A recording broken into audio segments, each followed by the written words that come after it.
നമസ്കാരം. ആന്ധ്രാപ്രദേശ് ഇങ്ങനെ തിളച്ചുമറിയുകയാണ്. ആന്ധ്രയിൽ ഉണ്ടായിട്ടുള്ള ഒരു രാഷ്ട്രീയ മാറ്റം എന്ന് പറയപ്പെടുന്നത് വളരെ വലുതാണ്. ചന്ദ്രബാബു നായിഡുവിൻ്റെ തന്ത്രങ്ങൾ ഫലിച്ച ഒരു നാടാണ് ആന്ധ്രാപ്രദേശ് എന്ന് പറയപ്പെടുന്നത്. ഒപ്പം പവൻ കല്യാൺ ലഭിച്ച സ്വീകാര്യതയും വളരെ വലുതായിരുന്നു. പക്ഷേ ഒരു കാര്യം നമ്മൾ ശ്രദ്ധിക്കേണ്ടതുണ്ട്. ഈ പവൻ കല്യാൺ അദ്ദേഹത്തിൻ്റെ പിതാവ് ആഗ്രഹിച്ചത് ഒരു കമ്മ്യൂണിസ്റ്റ് ഭരണമാണ്. പക്ഷെ മകൻ നേടിയെടുത്തത് മറ്റൊന്നായിരുന്നു. തെലങ്കാനയുടെ മണ്ണിൽ ഇനി പകയുടെ രാഷ്ട്രീയം ഉണ്ടാകുന്നു. കമ്മ്യൂണിസ്റ്റുകളുടെ രക്തരൂക്ഷിത പോരാട്ടങ്ങൾക്ക് സാക്ഷ്യം വഹിച്ച തെലങ്കാനയുടെ മണ്ണിൽ ചെങ്കൊടി ഭരണം സ്വപ്നം കണ്ട ഒരു പിതാവിൻ്റെ പുത്രനാണ് ഇപ്പോൾ ആന്ധ്രാപ്രദേശിൻ്റെ ഉപമുഖ്യമന്ത്രിയായി ഇപ്പോൾ ഇതാ ചുമതല ഏറ്റെടുത്തിരിക്കുന്നത്. ആന്ധ്രാപ്രദേശിലെ ആദ്യകാല കമ്മ്യൂണിസ്റ്റ് പ്രവർത്തകനായ വെങ്കട്ടറാവുവിൻ്റെ മകനാണ് തെലുങ്ക് സൂപ്പർ താരമായിട്ടുള്ള പവൻ കല്യാൺ. പിതാവിന് കമ്മ്യൂണിസത്തോടുള്ള അടുപ്പം പവൻ കല്യാണിനെ ആന്ധ്രയിലെ CPI പാർട്ടികളുമായി ഏറെ അടുപ്പിച്ചിരുന്നു എന്നുള്ളതാണ് വസ്തുത. 2019 നിയമസഭാ തിരഞ്ഞെടുപ്പിൽ പോലും ഇടതുപക്ഷ പാർട്ടികളുമായി സഖ്യമുണ്ടാക്കിയാണ് പവൻ കല്യാണിൻ്റെ ജനസേന പാർട്ടി മത്സരിച്ചത് എന്നുള്ളത് ഓർക്കുന്നുണ്ടായിരിക്കും. ഈ സഖ്യത്തിന് ആന്ധ്ര മുഖ്യമന്ത്രി ജഗൻമോഹൻ റെഡ്ഡിയെ വീഴ്ത്താൻ കഴിയില്ല എന്ന് മനസ്സിലായതോടെയാണ് പവൻ കല്യാൺ 2024 TDPയുമായി കൈകോർത്തിരുന്നത്. TDPയുമായി സഖ്യമുണ്ടാക്കുവാൻ ഇടതു പാർട്ടികൾക്കും ഇല്ലായിരുന്നുവെങ്കിലും BJPയുടെ NDA മുന്നണിയിലാണ് TDP എന്നതിനാൽ തന്നെ ഒരു വലിയ സഖ്യമുണ്ടാക്കാൻ ഇടതു പാർട്ടികൾ തയ്യാറായിരുന്നില്ല എന്നുള്ളതാണ്. ആന്ധ്രയിൽ കോൺഗ്രസുമായി സഹകരിച്ചാണ് ഇത്തവണ ഇടതു പാർട്ടികൾ തിരഞ്ഞെടുപ്പിനെ നേരിട്ടിരുന്നത്.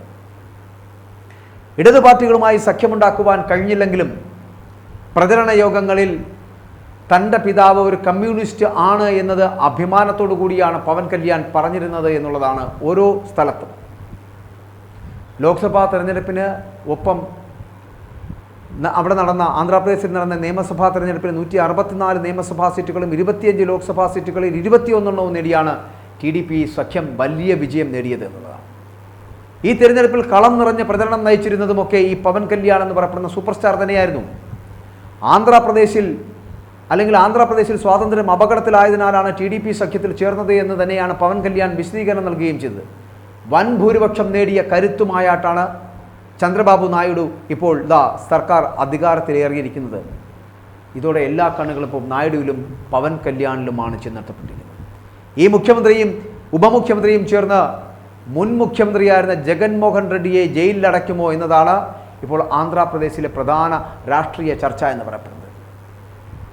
അഴിമതി കേസ് ചുമത്തി ചന്ദ്രബാബു നായിഡുവിനെ ജയിലിലടച്ചതിന് പ്രതികാരമായിട്ട് ജഗൻമോഹൻ റെഡ്ഡിയെ ജയിലിലടക്കണമെന്ന വാശിയിൽ തന്നെയാണ് TDPയും ജനസേന പാർട്ടികൾ ഉള്ളത് എന്നുള്ളത് യാഥാർത്ഥ്യമാണ്.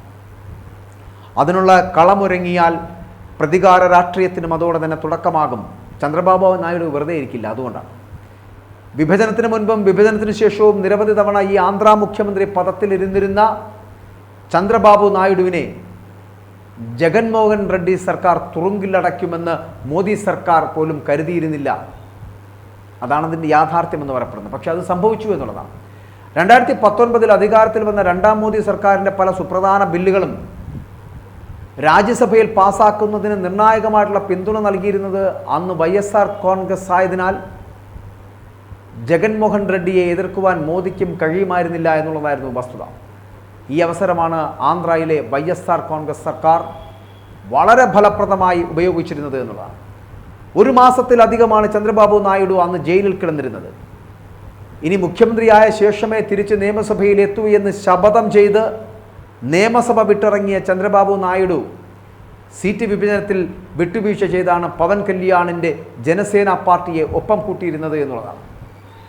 BJP സംസ്ഥാന അധ്യക്ഷ അടുത്ത ബന്ധു കൂടിയായതിനാൽ തന്നെ BJP സഖ്യത്തിനും മറ്റു തടസ്സങ്ങളൊന്നും അപ്പോൾ ആ സമയത്തുണ്ടായിരുന്നില്ല എന്നുള്ളതാണ്. ജനപ്രിയമായിട്ടുള്ള നിരവധി പദ്ധതികൾ നടപ്പാക്കിയിട്ട് പോലും ജഗൻമോഹൻ റെഡ്ഡി സർക്കാരിന് കാലിടറിയത് ഈ സഖ്യത്തിൻ്റെ കരുത്തുകൊണ്ട് മാത്രമല്ല താരപ്രചാരണം കൊണ്ട് കൂടിയാണ് എന്ന് പറയേണ്ടിയിരിക്കുന്നു. കാരണം പവൻ കല്യാണിൻ്റെ നേതൃത്വത്തിൽ തെലുങ്ക് സിനിമാ രംഗത്തെ നിരവധി സൂപ്പർ താരങ്ങൾ, ആ സൂപ്പർ താരങ്ങളാണ് TDP സഖ്യത്തിന് വേണ്ടി വോട്ട് ചെയ്തിച്ചുകൊണ്ടെന്ന് പ്രചാരണ രംഗത്ത് സജീവമായി രംഗത്തിറങ്ങിയിരുന്നത് എന്നുള്ളതാണ്. പവൻ കല്യാണിൻ്റെ കുടുംബം തന്നെ സൂപ്പർ താര കുടുംബമാണ്, അറിയാമല്ലോ. തെലുങ്ക് സിനിമയിലെ പ്രധാനിയായിട്ടുള്ള നടൻ ചിരഞ്ജീവിയുടെ ഇളയ സഹോദരനാണ് ഈ പവൻ കല്യാൺ എന്ന് പറയപ്പെടുന്ന വ്യക്തി. ചിരഞ്ജീവിയുടെ മകൻ രാംചരണും സൂപ്പർ താരമാണ്. ഇതോടൊപ്പമാണ് NTR കുടുംബത്തിലെ സൂപ്പർ താരങ്ങൾ കൂടി ഒന്നിച്ചതോടെ ഈ YSR കോൺഗ്രസിൻ്റെ പതനമെന്ന് പറയപ്പെടുന്നത് ഉറപ്പാക്കുകയാണ് ഉണ്ടായത്. ഇനിയൊരു തിരിച്ചുവരവ് എന്ന് പറയപ്പെടുന്ന ജഗൻമോഹൻ റെഡ്ഡിക്ക് ഉണ്ടാകുമോ എന്ന ചോദ്യം മാത്രമാണ് ഇപ്പോൾ ഇവിടെ അവശേഷിക്കുന്നത് എന്നുള്ളതാണ്. ചിലപ്പോൾ ഒരിക്കലും ഒരു മടങ്ങി വരവ് ജഗൻമോഹൻ റെഡ്ഡിക്ക് ഉണ്ടാകില്ല. ഇനി അങ്ങനെ ഉണ്ടാകണമെങ്കിൽ ഈ YSR കോൺഗ്രസും നിലവിലെ ബാക്കിയുള്ള കോൺഗ്രസും ആ കോൺഗ്രസും കൂടെ ചേർന്നുകൊണ്ട് ഒരു മുന്നണിയായി മാറി അല്ലെങ്കിൽ ലയിച്ചു ചേർന്നുകൊണ്ട് കോൺഗ്രസ്സായി പ്രവർത്തിക്കേണ്ടി വരുന്നൊരു കാലഘട്ടം ഉണ്ടാകും. അങ്ങനെ ഉണ്ടായാൽ മാത്രമേ YSR കോൺഗ്രസ് എന്ന് പറയപ്പെടുന്നതും ജഗൻമോഹൻ റെഡ്ഡി എന്ന് പറയപ്പെടുന്നതും ആന്ധ്ര രാഷ്ട്രീയത്തിൽ ഒരു മനുഷ്യനായി ഒരു രാഷ്ട്രീയ നേതാവായി തിരികെ എത്താൻ കഴിയുമെന്നുള്ളതാണ്. എന്തായാലും കമ്മ്യൂണിസ്റ്റ് ഭരണം ആഗ്രഹിച്ച മകൻ BJPയോടൊപ്പം ചേർന്ന് നിന്നുകൊണ്ട് അല്ലെങ്കിൽ BJP നയിക്കുന്ന മുന്നണിയോടൊപ്പം ചേർന്ന് നിന്നുകൊണ്ട് ആന്ധ്രയിൽ ഉപമുഖ്യമന്ത്രിയായി എന്നുള്ളത് വലിയ വാദപ്രതിവാദങ്ങൾ ഉണ്ടാക്കുമെങ്കിലും പക്ഷേ ആഗ്രഹിച്ചത് നേടിയെടുത്ത് മുന്നോട്ട് പോകാൻ കഴിഞ്ഞു എന്നുള്ളത് ഒരു വസ്തുതയായി പവൻ കല്യാണിനോടൊപ്പം എന്നും ഉണ്ടാകും.